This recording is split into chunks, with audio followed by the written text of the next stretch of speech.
Ito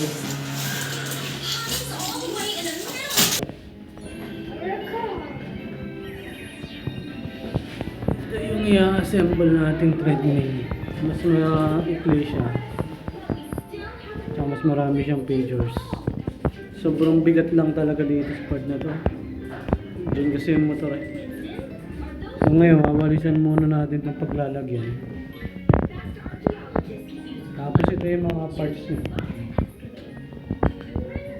Pakita ko sa inyo kung ano yung itsura niya. So itatayo muna natin ito. Tapos ito yung recline. Bakit mo tayo?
Ito yung Space Saver na ano, mas maikli siya. Yan. Meron siyang dashboard dito. Tapos may pang massage siya. Kung gusto mo mag-sit up, yan. Kawit mo lang yung paa mo dun dito. Testingin natin ngayon.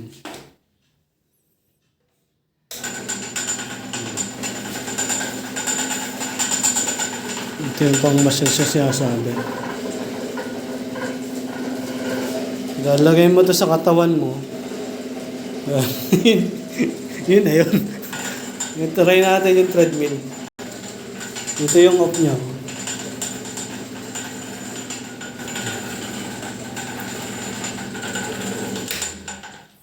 Nag-alboroto. Hindi pa makakandun. Pwede mo siyang kawit muna dito pansamantala. Ayan. Ayan, nabubuksan natin itong treadmill. Ayan, naka-on na siya. Ayan. Pili ka ng function. Tingnan mo yung function.